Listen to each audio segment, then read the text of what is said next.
পতনের মুখে সিরিয়ায় একনায়ক বাশার আল আসাদের সাম্রাজ্য।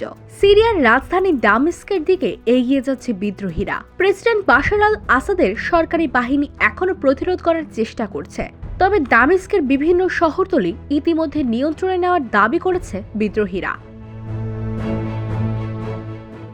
এই পরিস্থিতিতে প্রেসিডেন্ট দামেস্ক ছেড়েছেন বলে গুঞ্জন ছড়িয়েছে, তবে প্রেসিডেন্টের কার্যালয় তা প্রত্যাখ্যান করে বলেছে প্রেসিডেন্ট দামেস্কে অবস্থান করেছেন। শনিবার প্রেসিডেন্ট বাশারের কার্যালয় থেকে এক বিবৃতিতে বলা হয়, কিছু বিদেশি গণমাধ্যম গুঞ্জন ও ভুয়া খবর ছড়ানো হচ্ছে। দাবি করা হচ্ছে প্রেসিডেন্ট দামেস্ক ছেড়েছেন বা দ্রুত অন্য কোনো দেশে চলে গেছেন, কিন্তু তা সত্য নয়। প্রেসিডেন্ট জাতীয় ও সাংবিধানিক কাজে ব্যস্ত রয়েছেন এবং রাজধানী দামেস্কেই রয়েছেন।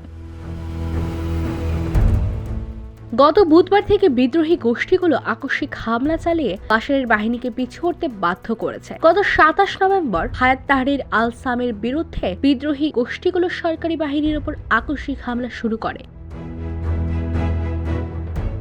আল কায়দার সংশ্লিষ্ট একটি সংগঠন থেকে বের হয়ে এইচটিএস গঠিত হয়। এইচটিএস এর নেতৃত্বে ঘটনার আকস্মিকতায় দৃশ্যত অপ্রস্তুত হয়ে পড়ে সরকারি বাহিনী। বিদ্রোহীরা সিরিয়ার দ্বিতীয় বৃহত্তম শহর আলেপ্পো দখল করে নেয়। এরপর গত বৃহস্পতিবার মধ্যাঞ্চলীয় হামা শহর থেকে কিছুটা পিছু হটে সরকারি বাহিনী। এরপর থেকে একে একে অন্য শহরগুলোর নিয়ন্ত্রণ হারায় আসাদের সরকারি বাহিনী। এরই মধ্যে বাশার আল আসাদের বাবা হাফিজ আল আসাদের একটি ভাস্কর্য ভেঙে ফেলেছে বিদ্রোহীরা। দামেস্কের শহরতলিতে থাকা এই ভাস্কর্য ভাঙা হয়। বিশেষ মেশিনের মাধ্যমে ভাস্কর্যের মাথা খুলে ফেলা হয়। ওই সময় সবাই আল্লাহু আকবার বলেছিলেন। এছাড়া বন্দুকের গুলির শব্দ শোনা যায়। সিরিয়ার গৃহযুদ্ধে গত 13 বছরে 5 লাখের বেশি মানুষের মৃত্যু হয়েছে। এছাড়া সিরিয়ার অর্ধেকেরও বেশি বাসিন্দা তাদের বাড়ি ছেড়ে পালিয়েছে।